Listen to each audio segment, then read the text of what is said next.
দেখো, আগের ক্লাসে আমরা আলোচনা করেছিলাম কি, যে আমরা সংবিধানে আলোচনা করেছিলাম কি কি জিনিস সম্পর্কে। প্রথমত আমরা সংবিধানে আলোচনা করেছিলাম যে ভারতের সংবিধান বলতে আমরা কি বুঝি।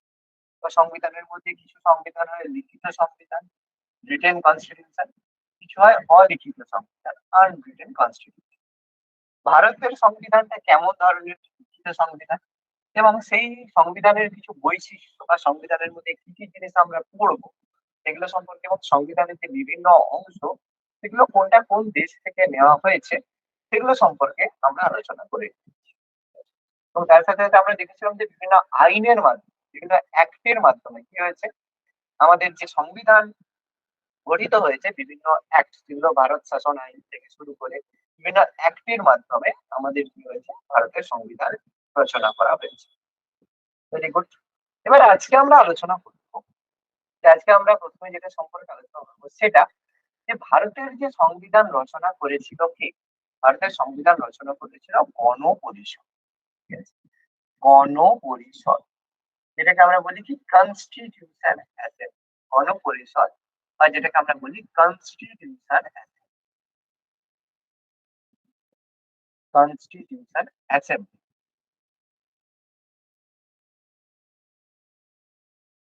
এবার এই যে গণপরিষদ বা কনস্টিটিউশন অ্যাসেম্বলি গঠিত হয়েছিল একটা আইনের মাধ্যমে। আইনটা কি ছিল, কি আইন ছিল মনে আছে, না কারো মনে নেই? বলেছিলাম, বলো, বলেছিলাম, দেখি মনে আছে নাকি। কোন অ্যাক্টের আন্ডারে গণপরিষদ গঠিত হয়? ক্যাবিনেট মিশন প্ল্যান, মনে আছে? ক্যাবিনেট মিশন 1946, মনে পড়ছে না পড়েন? ক্যাবিনেট মিশন পরিকল্পনার আন্ডারে ভারতের গণপরিষদ গঠিত হয়। এই গণপরিষদ কি করেছিল, গণপরিষদ ভারতের জন্য সংবিধান রচনা করেছিল। তাহলে এই যে গণপরিষদ যে গঠিত হয়েছিল সেটা কিভাবে গঠিত হয় সেগুলো সম্পর্কে আমরা একটু আলোচনা করি। আমরা বলেছিলাম যে ভারতের যে টোটাল, আমরা যদি টোটাল ভারতকে কনসিডার করে থাকি, ভারতের মধ্যে কিছু কিছু অংশ, আমরা জাস্ট ম্যাপ না করে বলছি, কিছু অংশ ছিল এগুলো ছিল ব্রিটিশ শাসিত প্রদেশ। মানে সেই জায়গায় ব্রিটিশরা শাসন করত, সরাসরি ব্রিটিশ শাসন শাসন। যেমন কি ঝাঁসি থেকে শুরু করে যেগুলো তোমার সত্য বিলোপ নীতি, অধীনতামূলক মিত্রতা নীতির মাধ্যমে সেই জায়গাগুলো ব্রিটিশরা শাসিত করত। আর কিছু কিছু জায়গা তারা দখল করেনি, সেগুলো ছিল দেশীয় রাজ্য। মানে ভারতের মধ্যে কিছু ব্রিটিশ শাসিত প্রদেশ ছিল আর কিছু দেশীয় রাজ্য ছিল। এবার গণপরিষদ গঠন করার সময় ঠিক করা হয় যে এই সব জায়গা থেকে কিছু প্রতিনিধি নিয়ে আসা হবে, কিছু ব্রিটিশ শাসিত প্রদেশ থেকে প্রতিনিধি নিয়ে আসা হবে, কিছু দেশীয় রাজ্য থেকে প্রতিনিধি নিয়ে আসা হবে। তারা মিলিত হয়ে একটা একটা সংস্থা গঠন করবে, গণপরিষদ গঠন করবে। সেই গণপরিষদ কি করবে, আমাদের জন্য সংবিধান রচনা করবে। সেই হিসাবে সিদ্ধান্ত নেওয়া হতো যে গণপরিষদের যে সদস্য সদস্য সংখ্যা হবে কতজন, ডিসাইড করা হলো 389 জন। 389 জন এরকম সদস্য হবে। ঠিক আছে? 389 জন সদস্য গণপরিষদের টোটাল হবে, যারা এই ব্রিটিশ শাসিত প্রদেশ এবং দেশীয় রাজ্য থেকে হবে। এর মধ্যে বলা হলো দেশীয় রাজ্য থেকে আসবে কতজন, 93 জন আসবে। আর ব্রিটিশ শাসিত প্রদেশ থেকে কতজন আসবে, 296 জন আসবে, 296। তার মানে এই 389 সমান, এটাকে আমরা লিখতে পারি 296 প্লাস 93। তাহলে যোগ করে দেখো 389 হয়ে যায়। তাহলে কোশ্চেন আসবে যে গণপরিষদের মোট সদস্য সংখ্যা কত ছিল, 389 জন। তার মধ্যে ব্রিটিশ শাসিত প্রদেশ থেকে ছিল 296 জন, আর দেশীয় রাজ্য থেকে কতজন ছিল, 93 জন। আশা করি বোঝা যাচ্ছে। কোনো যদি সমস্যা হয় অবশ্যই আমাকে বলবে। এবার গণপরিষদের যে সদস্য, প্রথমে এই যে গণপরিষদ গঠনের প্রথম, যদি বলা হয় ব্যাকগ্রাউন্ডে, আমরা যদি বলি প্রথম দাবি কে করেছিল, এই গণপরিষদ গঠনের প্রথম দাবি কে করেছিল, দেখি মনে আছে নাকি? প্রথম দাবি কে করেছিল, পড়িয়েছিলাম, বলো বলো, গণপরিষদ গঠনের প্রথম দাবি কে করেছিল? এম এন রয়। এম এন রয়, মানবেন্দ্রনাথ রয় বা এম এন রয়। আমি বলেছিলাম, ভালো করে বলেছিলাম, এটা মনে রাখবেন। এম এন রয় 1934 সালে প্রথম দিনে আমি লিখেছিলাম, তিনি গণপরিষদ গঠনের প্রথম দাবি করেছিলেন। এরপর আমাদের গণপরিষদ গঠন দেওয়া, তারপর 1935 সালের ভারত শাসন আইন হলো, তারপরে এই দাবিটা অনেকটা কমে গেছিল। তারপর গণপরিষদ গঠনের দ্বিতীয় বড় দাবি করেছিল 1939 1939 সালে। এই ব্যক্তিটা ছিলেন চক্রবর্তী রাজা গোপালাচারী। শ্রী রাজা গোপালাচারী, নাম হয়তো শুনেছেন, গোপালাচারী। চক্রবর্তী রাজা গোপালাচারী গণপরিষদের দাবি করেছিল, এবং গণপরিষদের দাবির ক্ষেত্রে তিনি কি দাবি করেছিলেন? তার প্রধান দাবি ছিল, এই যে গণপরিষদের যে সদস্যরা হবে, গণপরিষদের যে সদস্যরা হবে, সেই সদস্যদের নির্বাচন যেন প্রাপ্তবয়স্ক ভোটাধিকারের ভিত্তিতে হয়। এরকম নয় যে কারাবে প্রাপ্তবয়স্ক ভোটাধিকার মানে 18 বছর বয়স যাদের হবে, আমাদের যখন প্রাপ্তবয়স্ক ভোটাধিকার রয়েছে ইউনিভার্সাল অ্যাডাল্ট ফ্র্যাঞ্চাইজি, তো প্রাপ্তবয়স্ক ভোটাধিকারের ভিত্তিতে গণপরিষদ গঠনের দাবি। গণপরিষদ গঠনের দাবি করেছিল শ্রী রাজা গোপাল। বুঝতে পারছে? তাহলে গণপরিষদ গঠনের প্রথম দাবি এম এন রায়, কিন্তু গণপরিষদ গঠনের প্রাপ্তবয়স্ক ভোটাধিকারের ভিত্তিতে গণপরিষদের দাবি করেছিল কে? শ্রী রাজা গোপালাচারী, চক্রবর্তী রাজা গোপালাচারী। যেটা ইনকেস 1940 সালে যখন আগস্ট অফার হয়, আগস্ট অফার হয়েছিল, আমরা হয়তো জানি না, জানতে পারি। তো আগস্ট অফারে এটাকে গভর্নমেন্ট বা ব্রিটিশ সরকার কিন্তু অ্যাপ্রুভ করেছিল, বলছে ঠিক আছে আমরা এটা মান্যতা দিচ্ছি। এরপর এই যে এই 1940 সালে যে আগস্ট অফারের সময় কে ভাইস রয় কে ছিল মনে আছে? 1940-এর আগস্ট অফারের সময় ভাইস রয়, পরীক্ষায় কোশ্চেন আছে, লর্ড লিনলিথগো। লর্ড লিনলিথগো এই দাবিটা করেছে, মানে এই তিনি ছিলেন লর্ড লিনলিথগো, সেই সময়ের গভর্নর, আমাদের ভাইস রয় ছিলেন। ভাইস রয় আমরা জানি, ভাইস রয় ছিলেন লর্ড লিনলিথগো। তো তিনি আগস্ট অফার দিয়েছিলেন এবং তিনি এটাকে সেই সময় অ্যাপ্রুভ করেছেন। এরপর পরবর্তীকালে যখন এই যে ক্যাবিনেট মিশন 1946 সালে, সেখানে ভারতের জন্য গণপরিষদ গঠিত। এবার কথাটা হচ্ছে, গণপরিষদের যে সদস্য নির্বাচিত হবে, এটা তো বলে দেওয়া হলো যে প্রাপ্তবয়স্ক ভোটাধিকারের ভিত্তিতে হবে, কিন্তু যখন এই সদস্যগুলো নির্বাচিত হয়েছিল, সেখানে কিন্তু সেই জিনিসটা করা হয়। সেখানে কিভাবে হয়েছিল, এই যে সদস্যদের যে নির্বাচন, এই যে 389 জন যে সদস্য হয়েছিল, তাদের যে নির্বাচন করা হয়েছিল কিসের ভিত্তিতে? তাদের নির্বাচন করা হয়েছিল সিঙ্গেল, ভালো করে বুঝবে, সিঙ্গেল ট্রান্সফারেবল ভোট।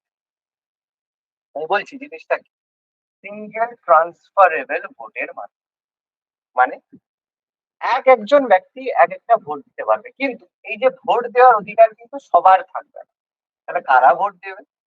ভোট দেবে তারা যাদের কাছে, যারা certain amount of tax payer হবে, মানে যাদের কাছে পয়সা আছে, ট্যাক্স পে করবে, তারা দেবে। অর্থাৎ নামেই এটা নির্বাচন ছিল, অ্যাকচুয়ালি এটা ছিল মনোনীত প্রার্থী। কিন্তু যদি বলে গণপরিষদের সদস্যরা কিভাবে নির্বাচিত হতো, তাহলে বলতে হবে সিঙ্গেল ট্রান্সফারেবল ভোট, বা যেটাকে আমরা বলি একক হস্তান্তরযোগ্য ভোটের মাধ্যমে। কিন্তু অ্যাকচুয়ালি এটা হচ্ছে কিন্তু কোনো ভোট হয়নি, অ্যাকচুয়ালি মনোনয়ন ছিল, কিন্তু ব্যাপারটা কি, এটাকে ভোট হিসাবে কনসিডার করা হয়েছে। কারণ ভোট দিত একদম উঁচু শ্রেণীর লোকেদের ভোটে ভোট। ওকে, আশা করি বোঝাতে পারছি। এরপর এই যে গণপরিষদের যখন গণপরিষদ গঠিত হলো, এই গণপরিষদ গঠন হওয়ার পরে একটা নির্বাচন হয়েছে, ঠিক আছে? গণপরিষদের এই যে ভোটের ক্ষেত্রে একটা নির্বাচন, একটা ইলেকশন কন্ডাক্ট, 200-389টা সিট ছিল, তাহলে তার নির্বাচন সিট তো হবে, এতগুলো ঠিক করা হলো, কোনো অসুবিধা নেই। কিন্তু এখানে তো ভোটের জন্য তো পার্টি দরকার, দল দরকার, সেই ভোট হলো, সেই ভোট হলো। কতগুলো সিটের ক্ষেত্রে ভোট হয়েছিল, আসন কতগুলো ছিল, এখানে লিখবে এই নির্বাচনে আসন সংখ্যা, মানে আমাদের দেখো সিট, আমাদের লোকসভা নির্বাচনে আসন সংখ্যা কটা, কতগুলো সিটে ভোট হচ্ছে, কতগুলো এমপি হবে বলো, বলো কতগুলো সিটে ভোট, জানো না? ওয়েস্ট বেঙ্গলের নির্বাচনে কতগুলো সিটে ভোট হচ্ছে? সরি, ইন্ডিয়া, ভারতের লোকসভা নির্বাচনে কতগুলো সিটে ভোট হচ্ছে? এটা নীলিমা, সঞ্চয়িতা, কেউ জানো না? ঈশিতা? 595। 550, 550 ভোটে নির্বাচন হচ্ছে। হ্যাঁ স্যার। 552 ছিল, অ্যাংলো ইন্ডিয়ান চলে গেছে, অ্যাংলো ইন্ডিয়ানের রেজিস্ট্রেশন তুলে নিয়েছে, 550 ভোটের নির্বাচন। তো যাই হোক, তো এই আসন সংখ্যা মানে হয়েছিল এই যে 296টা ব্রিটিশ শাসিত প্রদেশ, এখান থেকে কি হচ্ছে নির্বাচন, এদের জন্য নির্বাচন হবে। বাকি যে দেশীয় রাজ্য, সেখান থেকে নির্বাচন হওয়ার কোনো ব্যাপার, কারণ সেখান থেকে তারা দেশীয় রাজ্য তাদের প্রতিনিধি পাঠিয়ে দেবে, এখান থেকে আসবে তাদের রিপ্রেজেন্টেটিভ, প্রতিনিধি, প্রতিনিধি চলে আসবে 93। মানে ভোট কতগুলো হবে? 296টা আসনে ভোট হবে, কারণ এগুলো হচ্ছে ব্রিটিশ শাসিত প্রদেশ থেকে ছিল, ভোট হবে। ভালো কথা। এই যে ভোট হলো 296টা, যে নির্বাচনে ভোট হলো, সেই নির্বাচন তাহলে আসন সংখ্যা কত? 296। কেন? কারণ 296টা ব্রিটিশ শাসিত প্রদেশ ছিল। এই যে আসন সংখ্যার মধ্যে সব থেকে বেশি সিট পেল কারা? Congress, Indian National Congress. 296টা সিটের মধ্যে ইন্ডিয়ান ন্যাশনাল কংগ্রেস সিট পেল 208। All India Muslim League, Muslim League আমরা জানি কবে গঠিত হয়েছিল মুসলিম লীগ, মনে আছে? মুসলিম লীগ কবে গঠিত হয়? 1906। 1906। তো মুসলিম লীগ এখানে পেল 73টা ভোট, ঠিক আছে? আর অন্যান্য যারা ছিল তারা পেল বাকি 15টা। তো আমরা বেসিক্যালি ইন্ডিয়ান ন্যাশনাল কংগ্রেস আর মুসলিম লীগের কথাটাই আমরা কনসিডার করি। তার মানে এখানে প্রচুর সংখ্যক ভোট ইন্ডিয়ান ন্যাশনাল কংগ্রেস পেল। এবং এই ভোটটা যদি তোমরা ক্যালকুলেশন করো অ্যাপ্রক্সিমেটলি 69%। অনেক সময় কোশ্চেনটা পার্সেন্টেজও দিয়ে থাকে, যদি পার্সেন্টেজ না জানা থাকে তারপরে নেবে 208 ভাজিত 296 পার্সেন্টেজ করে দেখবে অ্যাপ্রক্স 69% হবে। এবার এই ভোটটা হয়ে গেল, এই ভোটে ভোটে এবং ভোটে দেখা গেল ইন্ডিয়ান ন্যাশনাল কংগ্রেস খুব ভালোভাবে জিতে গেছে, কোনো সমস্যা নেই। সেই ভিত্তিতে কি হলো, আমাদের গণপরিষদ মানে এই যে নির্বাচন হলো, নির্বাচনের ভিত্তিতে দুটো বডি ফরমেশন, অর্থাৎ নির্বাচনের ফল হিসাবে দুটো বডি ফরমেশন, দুটো জিনিস হবে। কি হবে? একটা দল, একটা গঠন করা হবে গণপরিষদ, তারা কি করবে? আমাদের জন্য সংবিধান রচনা করবে, মানে বলতে পারো সংবিধান রচনা, আইন তৈরি করা, সেই কাজ করবে। সংবিধান রচনা বলো বা যে অনুযায়ী চলবে সেটা রচনা করবে। এবং সেই পদ অনুযায়ী গঠন করা হলো একটা অন্তর্বর্তীকালীন সরকার। মানে আইন তো তৈরি করা, কিন্তু সেই টাইমের মধ্যে শাসন তো করতে হবে, এরকম নয় যে খালি হাতে বসে থাকবে। তার জন্য একটা অন্তর্বর্তীকালীন সরকার, এটাকে ইন্টারিম গভর্নমেন্ট বলা হবে, সেটা গঠন করা।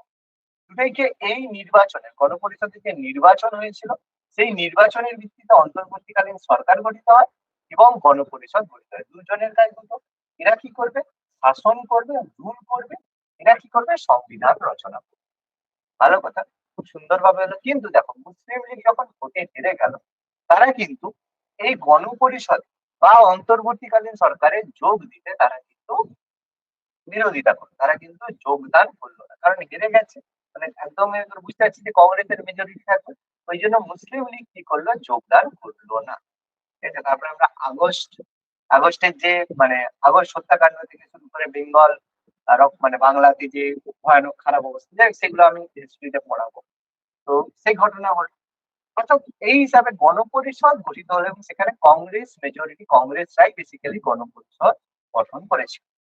এই গণপরিষদের যে প্রথম অধিবেশন, গণপরিষদ গঠিত হলো, প্রথম অধিবেশন কবে হয়েছিল? 1946, 1946 সালের 9th ডিসেম্বর, সকাল 11টা AM। কোথায় হলো?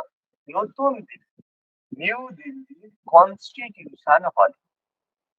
নতুন দিল্লিতে যে কনস্টিটিউশন হল রয়েছে, সেই কনস্টিটিউশন হলে গণপরিষদের প্রথম অধিবেশন হয়।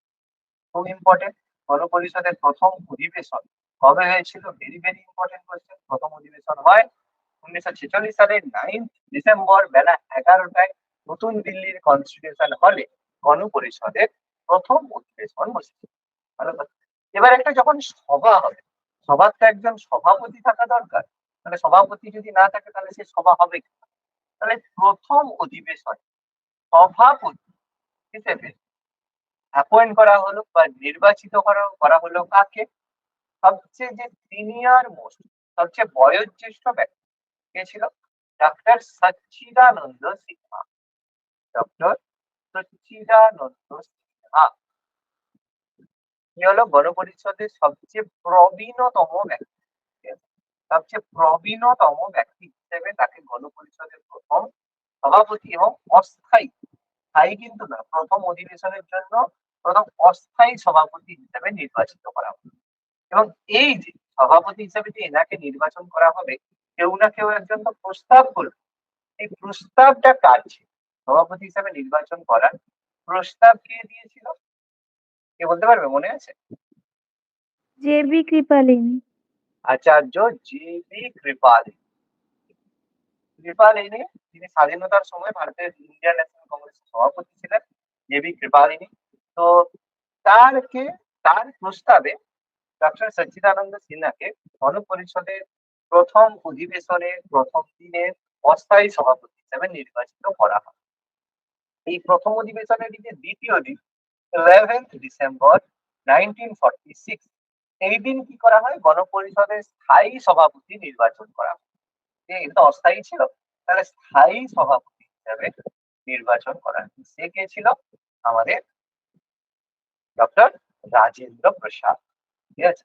তো এখানে ডিসাইড করা হয় যে গণপরিষদের স্থায়ী সভাপতি হবে, তাকেই ভারতের প্রথম রাষ্ট্রপতি বানানো হয়। ঠিক আছে? তো রাজেন্দ্র প্রসাদকে গণপরিষদের প্রথম স্থায়ী সভাপতি হিসাবে অ্যাপয়েন্ট করা হয় গণপরিষদের প্রথম অধিবেশনের দ্বিতীয় দিন, 11ই ডিসেম্বর 1946। বলো, এতটা যদি ক্লিয়ার হয় বলো।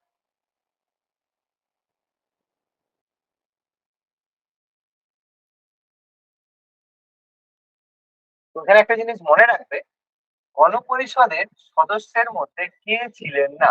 মনে রাখবে, আমাদের যে মানে Mahatma Gandhi, Mohandas Karamchand Gandhi, he was not a member of constituent assembly. তিনি কোনো মেম্বার ছিলেন না।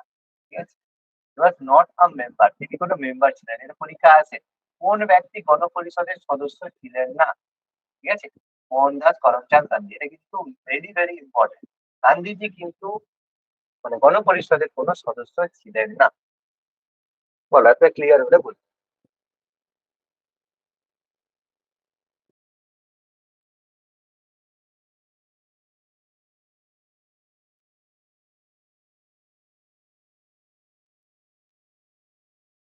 আচ্ছা, লেখা হলে ক্লিয়ার হলে বলবো।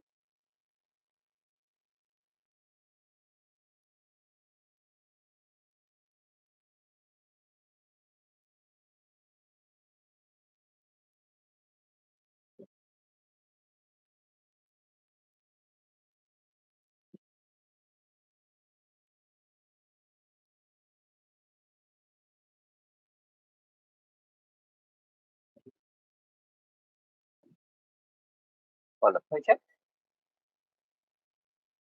হ্যাঁ স্যার। এটা মুছে দিচ্ছি পুরো। হ্যাঁ, আর এখানে আরেকটা জিনিস লিখবে, যে গণপরিষদের এই যে মানে প্রথম সভা হয়েছিল, সভাপতি হয়েছিল, তো এখানে কিন্তু ভাইস প্রেসিডেন্ট, সহ সভাপতি, ভাইস প্রেসিডেন্ট হিসেবে অ্যাপয়েন্ট করা হয়েছিল হরেন্দ্র কুমার মুখার্জি, হরেন্দ্র কুমার মুখার্জিকে, আর ভি.টি. কৃষ্ণমাচারি। ঠিক আছে? কৃষ্ণ মাচারি, হরেন্দ্র কুমার মুখার্জি, এইচ.সি. মুখার্জি, আর ভি.টি. কৃষ্ণ মাচারি, এরা গণপরিষদের অস্থায়ী সভাপতি, ভাইস প্রেসিডেন্ট। মানে কোনো কারণে যদি রাজেন্দ্র প্রসাদ মারা যায় বা না আসে, তখন হরেন্দ্র কুমার মুখার্জি থাকবে, অথবা টি.টি. কৃষ্ণমাচারি। কৃষ্ণমাচারি পরে হয়েছিল।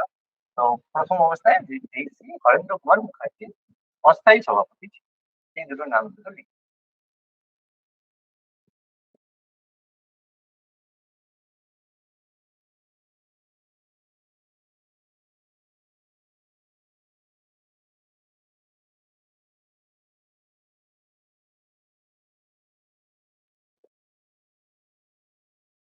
ওকে, বলো, মুছে দিচ্ছি তাহলে।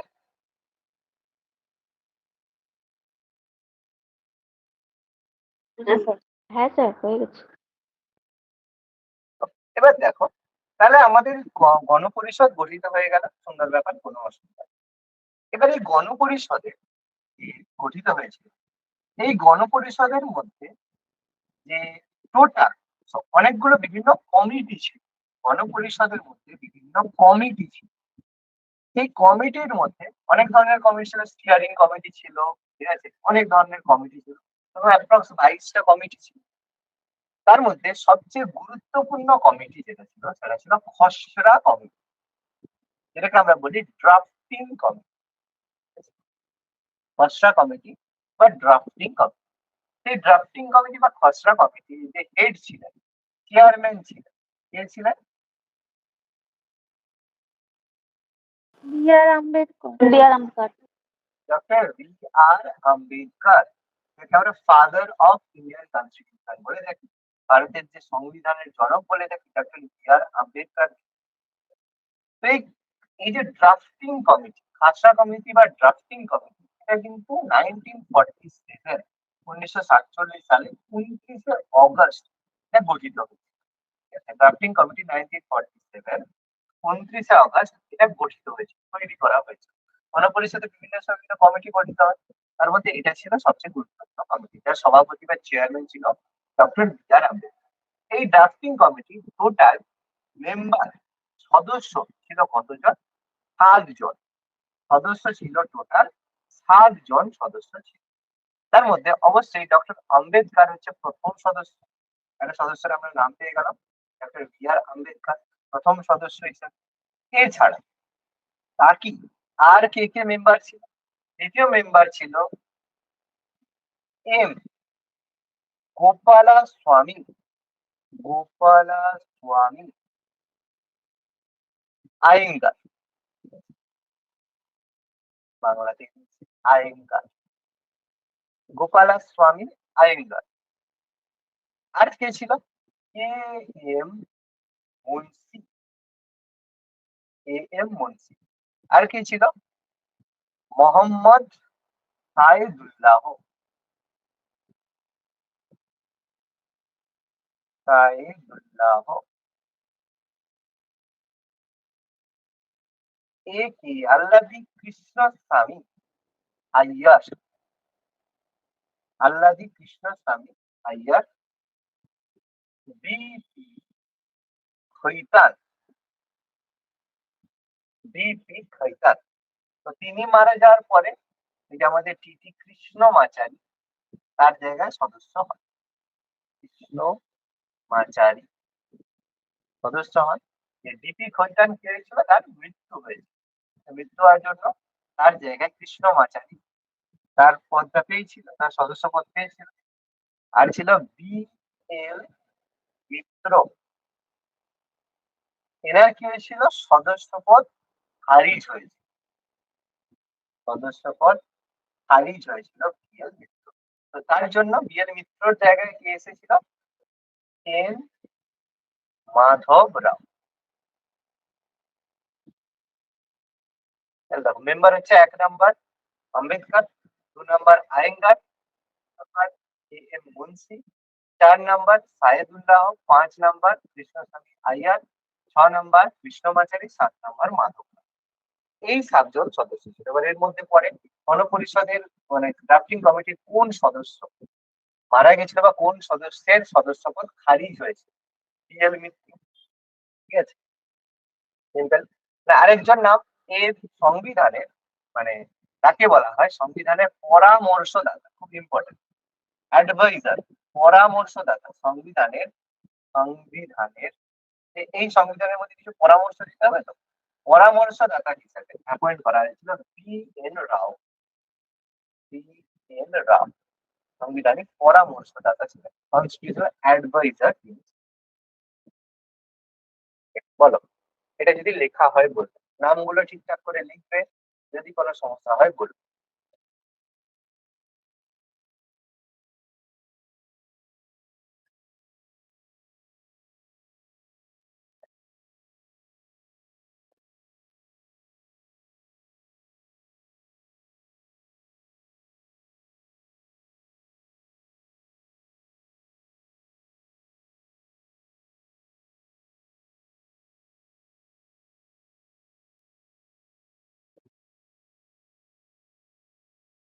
ঠিকঠাক লেখা হলে বলবে।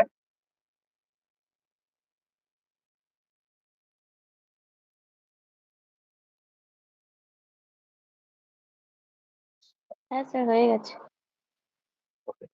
আচ্ছা, গণপরিষদে যেমন ড্রাফটিং কমিটি ছিল, এছাড়াও আরো কিছু গুরুত্বপূর্ণ কমিটি ছিল।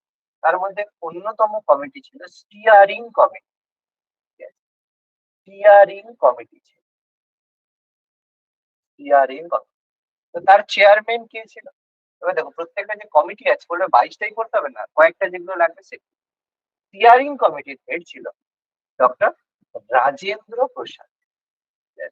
ডক্টর রাজেন্দ্র প্রসাদ, তিনি গণপরিষদের স্টিয়ারিং কমিটি, একটা কমিটি ছিল, তার হেড ছিল।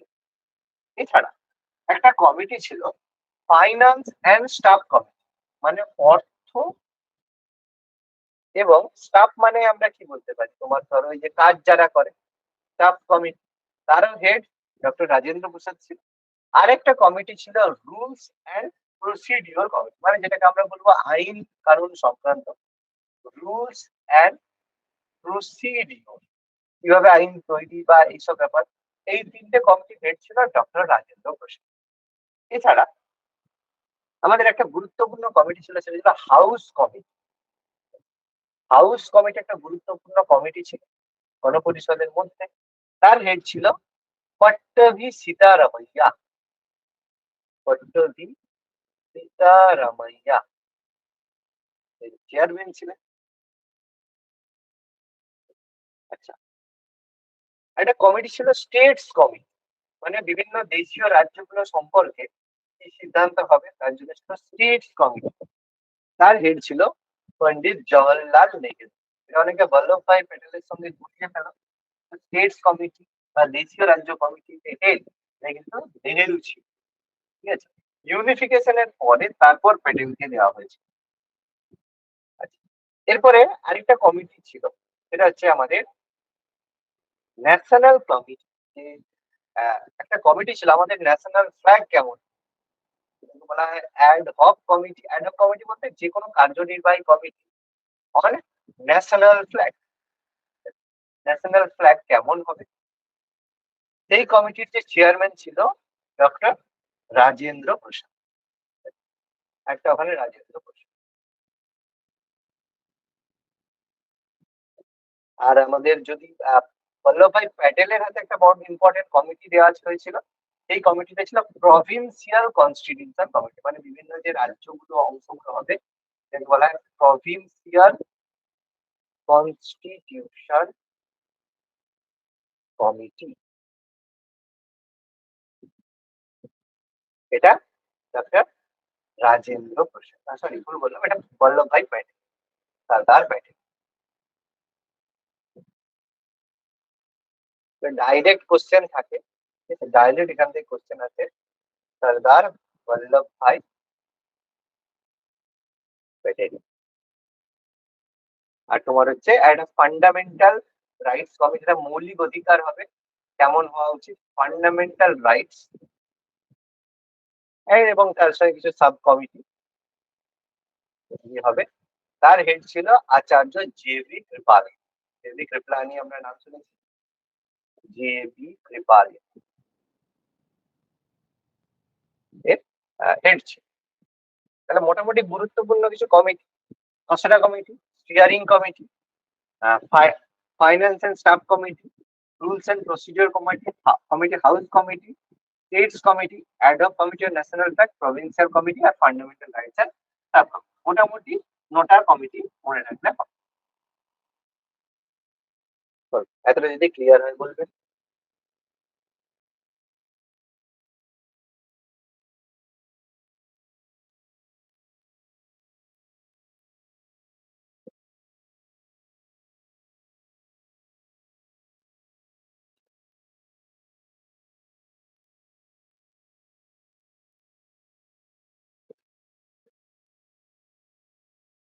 ক্লিয়ার হলে বলবে, এই পেজটা মুছে দেবে।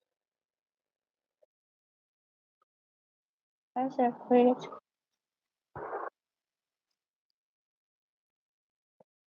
এবার এই যে গণপরিষদের যে হয়েছিল, গণপরিষদ তো বসেছিল, গণপরিষদ এখানে কিছু ইনফরমেশন কিছু মানে কাপচা কাপচা কিছু ইনফরমেশন হয়, সেগুলো সম্পর্কে আমরা পড়ব।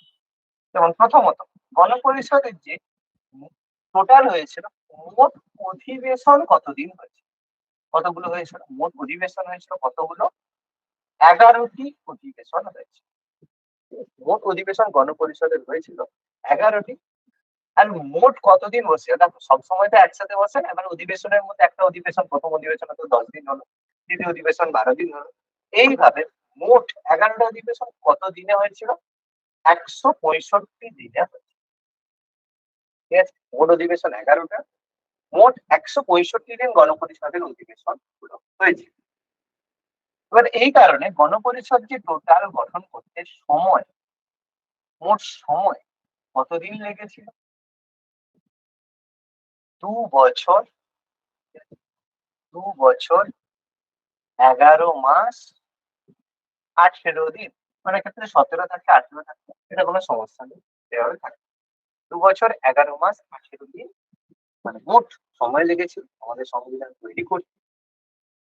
এই গণপরিষদ যখন তৈরি হলো, এর জন্য একটা খরচ তো লাগে। কত টাকা খরচ হয়েছিল মনে আছে কারণ, কত টাকা খরচ হয়েছিল 68 লক্ষ টাকা এরকম কিছু। কত টাকা, 68 লক্ষ বা এরকম। অ্যামাউন্টটা কারো মনে নেই তাই তো, স্যার গণপরিষদ 2 লক্ষ। কত টাকা বুঝে গেছো, লিখেছিলাম যে স্যার 2 লক্ষ সামথিং হবে। লিখে রাখো, মোট খরচ হয়েছিল 64 লক্ষ টাকা। ঠিক আছে, 64 লক্ষ টাকা মোট খরচ হয়েছিল। আর আজকের দিনে হলে আর বলছি না কিছু, যাই হোক। তো এই হচ্ছে ব্যাপার। তো এই যে গণপরিষদ করতে মানে সংবিধান তৈরি করতে এই সময় লাগলো। আচ্ছা, সংবিধান যখন টোটালি রেডি হলো, সেটা সংবিধান কবে গৃহীত হয়েছিল আর কবে কার্যকরী হয়েছে মনে আছে নিশ্চয়ই। গৃহীত হয়েছিল 1949-এর 26শে নভেম্বর আর কার্যকরী হয়েছিল 24শে জানুয়ারি 1950। আর কার্যকরী হয় 1950-এর 26 জানুয়ারি। এটাকে আমরা দুটো আলাদা আলাদা ডেট হিসেবে কনসিডার করে থাকি, বলে থাকি। ওকে, ভালো কথা। আর আমরা জানি 395টা ধারা, 8টা তফসিল, এগুলোর কথা আমি অলরেডি বলে দিয়েছি, আর আমি কিছু কথা বলছি। এবার এই যে গণপরিষদ আমাদের যে সংবিধান মানে আমাদের যে গঠিত হয়েছিল, এর মধ্যে আমাদের যে জাতীয় পতাকা, ঠিক আছে, ন্যাশনাল ফ্ল্যাগ, জাতীয় পতাকা, এটা গণপরিষদে কবে অ্যাডপ্ট করা হয়েছিল, যে আমাদের ন্যাশনাল ফ্ল্যাগ কেমন হবে, সেটা ডেট ছিল 22শে জুলাই 1947 সালে। ভারতের যে জাতীয় পতাকা কেমন হবে সেটা ডিসাইড করা হয়েছে। যার ডিজাইনার দিয়েছিল মনে আছে, জাতীয় পতাকার ডিজাইনার পিঙ্গালি ভেঙ্কাইয়া। পিঙ্গালি ভেঙ্কাইয়া। ঠিক আছে, এই যে জাতীয় পতাকা, যে মানে যাই হোক, এটা সম্পর্কে বলতে গেলে দেখো লজ্জা লাগে, তার কারণ যাই হোক আমি কারণ আমাদের কি জানো তো, মানে যখন না ইন্ডিয়ান মানে পড়বে তোমরা অ্যাজ এ ভারতীয় হিসাবে মনে হতে পারে আমি খুব গর্বিত, এই ব্যাপার সেই ব্যাপার। যখন অ্যাকচুয়াল হিস্ট্রিগুলো পড়বে না, মানে মনে হবে যে কি পরিমাণ মানে জঘন্য ভাবে জিনিসপত্র আমাদের উপরে চাপানো হয়েছে, এবং সেই চাপানোর পেছনে জওয়াহরলাল নেহরু কি মানে মনসা বা ছিল, ঘৃণা লাগে কিছু না। ঠিক আছে, কারণ ইনফরমেশন আমাদের জানানো হয় না, হয়নি এতদিন, সেই জন্য খুব খারাপ লাগে। জাতীয় পতাকা সম্পর্কে এরকম অনেক কিছু ব্যাপার আছে, যে এখনকার জাতীয় পতাকা আমরা খুব গর্বিত বোধ করি, কিন্তু অ্যাকচুয়ালি জাতীয় পতাকা এরকম ছিল না। কেন, কারণ টোটাল যে জাতীয় পতাকা সেটা গেরুয়া রঙের ছিল। টোটাল গেরুয়া রং মানে নেহরুর কাছে খুব মানে অস্বস্তি। সেটা বুঝে যাওয়া কম বেশি, খুব বেশি আলোচনা করতে চাইছি না। তো জাতীয় পতাকা অ্যাকসেপ্টেড হয়েছিল, যেটা পিঙ্গালি ভেঙ্কাইয়া ডিজাইন করেছিল, যেটা 22শে জুলাই 1947 সালে অ্যাডপ্টেড। এবার আমাদের যে জাতীয় সঙ্গীত আর জাতীয় স্তোত্র, ঠিক আছে, জাতীয় সঙ্গীত আর জাতীয় স্তোত্র কোনটা কি, জাতীয় সঙ্গীত কি আমাদের ইংলিশে কি বলা হয় জাতীয় সঙ্গীতকে, national song. National song. Very good. তাহলে জাতীয় সঙ্গীতকে বলা হয় ন্যাশনাল সং, আর জাতীয় স্তোত্রকে কি বলা হয়? অ্যানথেম। জাতীয় স্তোত্রকে বলা হয় ন্যাশনাল অ্যান্থেম। আচ্ছা, ওকে। তাহলে আমাদের জাতীয় স্তোত্রটা কি আর জাতীয় সঙ্গীতটা কি আছে? কি আছে জাতীয় সঙ্গীত? স্তোত্রটা হচ্ছে জনগণমন আর সঙ্গীতটা বন্দে মাতরম। আচ্ছা, জাতীয় স্তোত্রটা হচ্ছে জনগণমন, আর জাতীয় মানে সঙ্গীতটা হচ্ছে বন্দে মাতরম, তাই তো? এটাই তো নাকি? যেটা বললে সেটাই আমি লিখলাম, নাকি ঠিক লিখলাম না ভুল লিখলাম? মাথার মধ্যে কিছু এখনো কিছু হচ্ছে না? ভুল তো মনে হয়। অবভিয়াসলি ভুলটা কোনটায় ভুল বলো? ভুল তো অবশ্যই আছে। আমি ভুলটা আগে লিখলাম, তোমরা ভুলটা যাতে তোমাদের চোখের সামনে আসে, যাতে আর পরে এই উল্টো ভুলটা হবে, উল্টো। উল্টো মানে জাতীয় সঙ্গীতের ইংরেজি মানে কি তাহলে? না, জাতীয় সঙ্গীতটা জনগণমন আর জাতীয় স্তোত্রটা জাতীয় বন্দে সঙ্গীত ও মাতরম। জনগণমন। তাহলে কি ভুল আছে? ভুলটা কোথায় আছে? কোনটা কি ভুল আছে? উম, ভুলটা কি আছে জাতীয় বলো? সঙ্গীত আর national anthem Janaganamana. Very good. তাহলে ভুলটা হচ্ছে এখানে, ঠিক আছে? ভুলটা হচ্ছে এখানে জাতীয় সঙ্গীত, দ্যাট ইজ ন্যাশনাল অ্যান্থেম, এটা আমাদের জনগণমন, ওকে। আর জাতীয় স্তোত্র এটা হচ্ছে ন্যাশনাল সং, এটা হচ্ছে বন্দে মাতরম। বোঝা গেল না বোঝা যায়? কখনো সঙ্গীত মানেই সং নয়, এটা ভুল মিসকনসেপশন। এবার এই সঙ্গীত আর জাতীয় সঙ্গীত যে জনগণমন, এটার পিছনে কত গল্প আছে, ঠিক আছে? বন্দে মাতারামকে জাতীয় সঙ্গীত করার কথা বলা হয়েছিল, ঠিক আছে, কিন্তু কোনো মতেই এটাকে করা হয়নি। কারণ যাই হোক, কারণ এটার মধ্যে অনেক কিছু ব্যাপার আছে, আর সূত্র করতে গেলেও অনেক কিছু ব্যাপার ছিল। যাক, আমি মানে কি বলতো, অ্যাকচুয়ালি হিস্ট্রি পড়াতে গেলে তোমাদের আর আসল মানে কম্পিটিটিভ এর পড়াশোনা হবে না, ঠিক আছে? এর মধ্যে প্রত্যেকের পিছনে এত জঘন্য ইতিহাস লুকিয়ে আছে, এবং তার সঙ্গে নেহেরুর এত জঘন্য মানে আইডিওলজি লুকিয়ে আছে, খুব খারাপ লাগে পড়ার পরে, এগুলো সম্পর্কে খুব খারাপ লাগে। তো যাই হোক, তো ন্যাশনাল সং, যে ন্যাশনাল জনগণমন আর জাতীয়, এগুলো কবে অ্যাডপ্টেড হয়েছিল? কবে ভারতের সংবিধান এগুলোকে অ্যাডপ্ট করেছিল? 24শে জানুয়ারি 1950, ঠিক আছে? এই দুটোই অ্যাডপ্টেড হয়েছে ভারতীয় সংবিধান দ্বারা। আচ্ছা, এবার এই যে আমাদের গণপরিষদ অনুযায়ী, মানে ভারতে যে রাজেন্দ্র প্রসাদ, এবার আমাদের সংবিধান তৈরি হলো, এবং সংবিধান অনুযায়ী আমাদের রাজ্যের দেশের যে হেড হবে সে হবে কি? রাষ্ট্রপতি হবে। তাহলে রাজেন্দ্র প্রসাদকে ভারতের রাষ্ট্রপতি হিসাবে কবে অ্যাপয়েন্ট করা হয় বা নির্বাচিত করা হয়? মানে কবে তাকে তার পদটা দেওয়া হয় অ্যাজ এ প্রেসিডেন্ট হিসেবে? তিনি কবে মানে ইলেক্টেড হন বা নির্বাচিত হন? যাই, সেম ডেট, 24 জানুয়ারি 1950। কারণ রাষ্ট্রপতি না থাকলে সংবিধান গ্রহণ গৃহীত হবে না। কারণ গণপরিষদ এটা পাস করলেও রাষ্ট্রপতির হাতে এটাকে সাইন করে অ্যাপ্রুভ করতে হবে যে আমি এই অনুযায়ী, এরপর রাষ্ট্রপতি কি করবে? সবাইকে তৈরি করবে। এই জন্য 26শে জানুয়ারি কার্যকর করার আগে রাজেন্দ্র প্রসাদকে রাষ্ট্রপতি করা হয়েছে। তাহলে 1947 সাল থেকে 1950 পর্যন্ত রাজেন্দ্র প্রসাদ কি ছিলেন? 1900, তাহলে এতদিন কি ছিলেন? 1947 সালে তো তিনি ভারতের হচ্ছে মানে আমাদের মন্ত্রিসভা, প্রথম মন্ত্রিসভা গঠিত হয়ে গেছে, প্রত্যেকেই জানে 1947 সাল থেকে 50 পর্যন্ত। তাহলে রাজেন্দ্র প্রসাদ সেই সময় কি ছিল? রাষ্ট্রপতি তো ছিল না, প্রেসিডেন্ট পোস্ট হয়। তাহলে সেই সময় তিনি ছিলেন কৃষি মন্ত্রী, ঠিক আছে? মানে আমি কোনো কায়দা দেওয়া হবে না, শুধু যাই হোক, আর বলছি না রাজেন্দ্র প্রসাদ সম্পর্কে। এই হচ্ছে ব্যাপার, ওকে। আর এই 24শে জানুয়ারি 1950 ছিল গণপরিষদের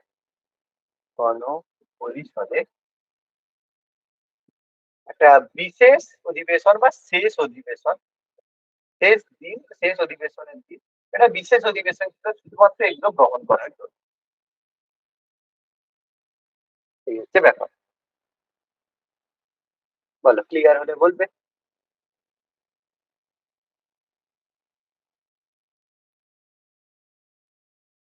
আচ্ছা, এবার এখানে একটা কোশ্চেন আছে ভারতীয় সংবিধানের যে পৃষ্ঠা যেগুলো রয়েছে সেগুলোকে ডিজাইন বা ডেকোরেট কে করেছে? ডিজাইন ডেকোরেটেড বাই, ছবি এঁকে ডেকোরেট কে করেছে? খুব বিখ্যাত নন্দলাল একজন শিল্পী, নন্দলাল বোস। নন্দলাল বোস এটা ডেকোরেট করেছে।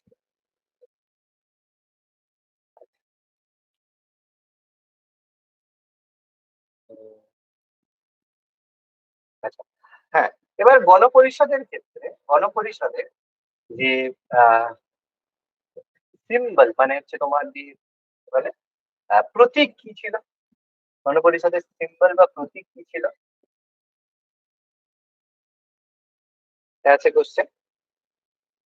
হাতি, ঠিক আছে, এলিফ্যান্ট ওয়াজ এ সিম্বল। প্রত্যেকটা জিনিস একটা সিম্বল থাকে, হাতি ছিল এর সিম্বল। আচ্ছা, আর গণপরিষদের যে তোমার হচ্ছে কি বলে টোটাল কতজন মহিলা সদস্য ছিল? মহিলা সদস্য কতজন ছিল পারবে? 9 জন। 9 জন? না, উত্তর হবে 15 জন। গণপরিষদে 15 জন মহিলা সদস্য ছিল। এবার 15 জনের মধ্যে নাম যদি 15টা জানতে চাও আমি বলে দিতে পারি, কিন্তু 15 জনের মধ্যে 15 জনের নাম আমাদের মনে রাখতে হবে না, কিন্তু কয়েকটা নাম আমাদের মনে রাখতে হবে, ঠিক আছে? তার মধ্যে অন্যতম কয়েকজনের নাম আমি বলছি যারা গুরুত্বপূর্ণ ছিল। তার মধ্যে অন্যতম ছিল দুর্গাবাই দেশমুখ। উনি কে ছিলেন? সিডি দেশমুখ, আমাদের যে কি বলে আরবিআই যে গভর্নর ছিলেন তার ওয়াইফ ছিলেন দুর্গাবাই দেশমুখ, একজন গুরুত্বপূর্ণ ছিলেন। কমলা চৌধুরী, ঠিক আছে, কমলা চৌধুরী একজন লখনৌয়ের একজন বাসিন্দা ছিলেন, ঠিক আছে। তিনি আমাদের ইন্ডিয়ান ন্যাশনাল কংগ্রেসেরও তিনি মানে মেম্বার ছিলেন, তোমার হচ্ছে ভাইস প্রেসিডেন্টও ছিলেন, এবং গান্ধীজির সাথে আমাদের বিভিন্ন যে আইন অমান্য আন্দোলনেও তিনি পার্টিসিপেট করেছিলেন। বিখ্যাত মহিলা কমলা চৌধুরী তিনি ছিলেন। এছাড়া ছিল লীলা রায়। লীলা রায়, তো তিনি একজন আসামের ছিলেন, স্বাধীনতা সংগ্রামী ছিলেন আসামের। তো তিনি একজন ফেমাস ব্যক্তি ছিলেন, তার হচ্ছে বিভিন্ন জার্নাল তিনি এরকম বিভিন্ন এর সাথে তিনি যুক্ত ছিলেন। লীলা রয় গুরুত্বপূর্ণ ছিলেন। পূর্ণিমা ব্যানার্জি, পূর্ণিমা ব্যানার্জি, আমি কয়েকটা নামই বলবো যেগুলোর নাম মাঝে মাঝে দেয় এদিকে কোন যে মহিলা সদস্য ছিলেন। পূর্ণিমা ব্যানার্জি তিনি বেসিক্যালি আমাদের ইন্ডিয়ান ন্যাশনাল কংগ্রেসের লখনৌ সরি এলাহাবাদে তিনি হচ্ছেন সেক্রেটারি হিসেবে কাজ করতেন, খুব ইম্পর্টেন্ট ছিল। এছাড়া আমাদের বিখ্যাত রাজকুমারী অমৃতা কর, নাম হয়তো শুনেছ। রাজকুমারী অমৃতা কর স্বাস্থ্যমন্ত্রী ছিলেন পরবর্তীকালে। অমৃতা কর বিখ্যাত স্বাধীনতা সংগ্রামী ছিলেন লখনৌতে, ঠিক আছে। ভারতের প্রথম হেলথ মিনিস্টার ছিলেন, স্বাস্থ্যমন্ত্রী ছিলেন, লিখে রাখতে পারো। প্রথম তিনি হেলথ মিনিস্টার ছিলেন, স্বাস্থ্যমন্ত্রী ছিলেন, হেলথ মিনিস্টার ছিলেন। এরপর আরেকজন বিখ্যাত সদস্য ছিল, সে হচ্ছে রেণুকা রয়।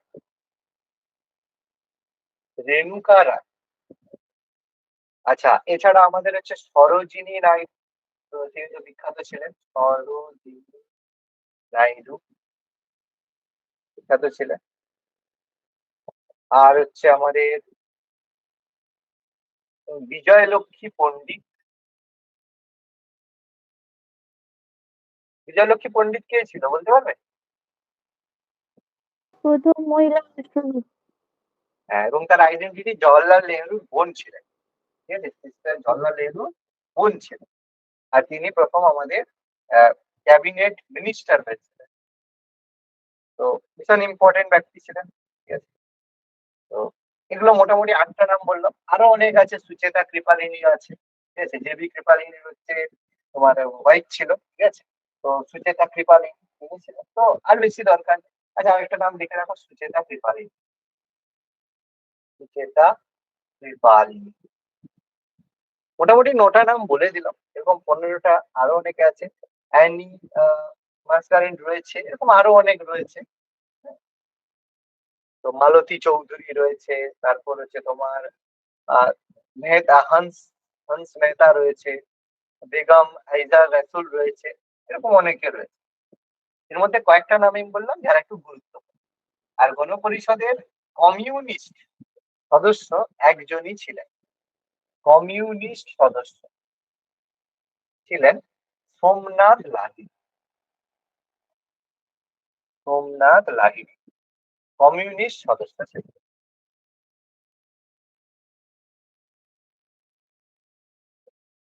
ক্লিয়ার হলে বলবে।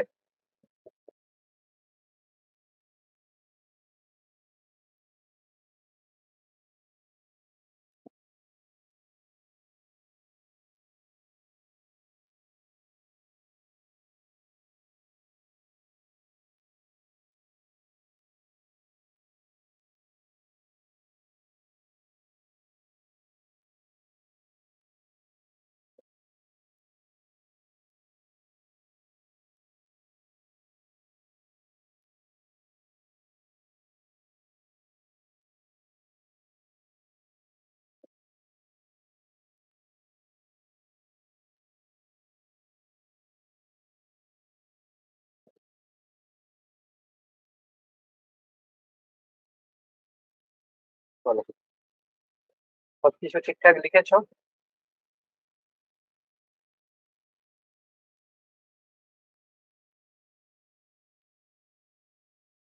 হ্যাঁ স্যার। তাহলে আমরা মোটামুটি দেখো, আমরা মানে আমাদের আলোচনা মোটামুটি অনেকটাই হয়ে গেছে, সুন্দরভাবে আমরা আলোচনা করে নিয়েছি যে আমাদের ভারতের সংবিধান রচনার পেছনে যে কি কি আলোচনা, ভারতের সংবিধানের বৈশিষ্ট্যগুলো সম্পর্কে আলোচনা করেছি। যেখানে আমরা সংবিধানের যে বৈশিষ্ট্যগুলো সম্পর্কে আমরা আলোচনা করেছি, ভারতে মানে আমাদের যে বিভিন্ন ঠিক কোন পার্টি কি রয়েছে, কোন শিডিউলে কি রয়েছে, কোন দেশ থেকে কি গ্রহণ করেছি, প্লাস প্রস্তাবনা কি বলা হয়েছে, প্রস্তাবনা সম্পর্কে কি বলা হয়েছে। তো এগুলো সম্পর্কে আমরা দেখো অলরেডি ডিসকাস করে নিয়েছি সুন্দরভাবে। আমরা দেখো সবকিছু আমাদের ডিসকাস হয়ে গেছে। এবার আমরা পরের দিন যেটা পড়বো, পরের দিন আমরা যেটা সম্পর্কে আলোচনা করবো বা পড়বো, সেটা হচ্ছে আমাদের যে সংবিধানের যে প্রথম পার্ট, সেটা হচ্ছে রাজ্য পুনর্গঠন। এটা আমাদের নেক্সট দিন আলোচনা করা হবে।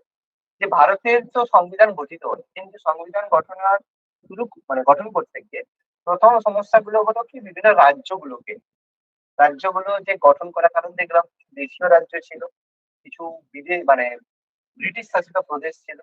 তো সেখানে সেই দেশীয় রাজ্যগুলোকে কিভাবে একত্রিত করে আজকের ভারত গঠিত হলো, সেই সম্পর্কে আমরা পরের দিন আলোচনা করবো। ঠিক আছে? তো এটা তোমরা ভালোভাবে যা পড়ালো আজকে এটা পড়ে রাখবে। পরের দিন আমি গণপরিষদ থেকে যেগুলো হয়েছে সামান্য কিছু, তোমার ধরো 15 থেকে 20টা এমসিকিউ আমি পরের দিন একটু ডিসকাস করবো। যেগুলো আজকে পড়ানো, আগের দিনও সোর্স আমি এমসিকিউ করিয়েছি। তো আরো কিছু এমসিকিউ, 15-20টা ইম্পর্টেন্ট কিছু এমসিকিউ আমি ডিসকাস করবো সামান্য। এটা 4-5 মিনিটের মধ্যে পুরোটাই আমি বলে দেবো, এমসিকিউ গুলো বলে দেবো। তারপর আমরা রাজ্য পুনর্গঠন নিয়ে পরের দিন আমরা আলোচনা করবো। ভীষণ ভীষণ ইম্পর্টেন্ট জিনিস হবে যে আমাদের রাজ্য গঠনের পিছনে, প্রত্যেক রাজ্যের পিছনে অনেক গল্প রয়েছে। সেখানেই আমরা আলোচনা করবো যে 370 ধারা কাশ্মীরকে কেন এতদিন 370 ধারার মধ্যে রাখা হয়েছে। আজকে হঠাৎ করে কেন 2019-এ এসে কাশ্মীরের 370 ধারা কেন নিয়ে নেওয়া হলো। প্লাস প্রেজেন্টলি লাদাখকে কেন্দ্রশাসিত অঞ্চল করার পরেও কেন লাদাখে এত সমস্যা হচ্ছে। আমাদের যে পূর্বের যে নর্থ ইস্টের যে দেশগুলো, যে রাজ্যগুলো রয়েছে, আসাম বলো, মণিপুর, মেঘালয়, এদের সঙ্গে এই জায়গাগুলোতে নাগাল্যান্ড, এই জায়গায় কেন এত গন্ডগোল রয়েছে। তারপর আমি যদি তোমাদের একটা বলি, একটা প্রশ্ন বলি, ভারতের কোন রাজ্যে যেতে গেলে তোমার কি বলে ভিসা লাগে, তোমরা তখন বলবে স্যার এ কি কথা, ভারতের কোন রাজ্যে যাবো তারপরে আবার ভিসা লাগবে, এ কি কথা বলে। মনে হবে এটা একটা গল্প, স্যার এটা ভুল প্রশ্ন। ব্যাপারটা, তুমি চাইলে আজকে তোমার মনে হলো একটা টিকিট কেটে তুমি তোমার হচ্ছে দিল্লি যেতে পারো, একটা টিকিট কেটে তুমি হায়দ্রাবাদ মানে তোমার হরিয়ানা যেতে পারো, একটা টিকিট কেটে পাঞ্জাব যেতে পারো, একটা টিকিট কেটে সিকিম যেতে পারো। কিন্তু এরকম একটা রাজ্য আছে যেখানে তুমি যেতে গেলে আগে তোমাকে গভর্নমেন্টের কাছ থেকে পারমিশন নিতে হবে, যেটা বলে অনুমতিপত্র। সেই রাজ্যে যদি তুমি যেতে চাও, বলতে পারবে সেই রাজ্যটা কি? যেখানে যেতে গেলে কেন্দ্রীয় সরকারের অনুমতি লাগবে, তারা তুমি যেতেই পারবে না সেই রাজ্যে। কোনো কিছু কেনা দূরের কথা, ওই দ্বীপগুলো না দ্বীপ নয়, দ্বীপ নয়, সেই জায়গাটা হচ্ছে নাগাল্যান্ড। নাগাল্যান্ডে যেতে গেলে তোমার পারমিশন লাগে গভর্নমেন্ট, ঠিক আছে? এবং নাগাল্যান্ড এখনো পর্যন্ত ভারতের রাজ্য হিসাবে গঠিত হলো সেখানে স্বশাসিত চল, ঠিক আছে? নাগাল্যান্ডের হিস্ট্রি হিউজ কমপ্লিকেটেড হিস্ট্রি, এবং নাগাল্যান্ড এমন একটা জায়গা যেখানে মোগল কেন ব্রিটিশ কেন কেউ কোনোদিন পা রাখতে পারে এমন একটা জায়গা, ঠিক আছে? তো যাই হোক, সেটা পুরো হিস্ট্রি আমি তোমাদের এতটা পড়াতে পারবো না, আর আমি প্রত্যেকটা রাজ্যের বিস্তারিত আলোচনা আমার কাছে আমি জানি, কিন্তু এতটা আলোচনা সম্ভব নয়, কিন্তু যতটা তোমাদের সাথে ডিসকাস করা সম্ভব হবে রাজ্য সম্পর্কে আমি পরের দিন ডিসকাস করবো। ওকে, আর এটা পড়ে রাখবে, পরের দিন আমাদের খুব ভালো একটা ক্লাস হতে চলেছে রাজ্য গঠন সম্পর্কে, এটা আমাদের প্রত্যেকেরই জানা দরকার, আলোচনা। ওকে, চলো আজকে তাহলে এত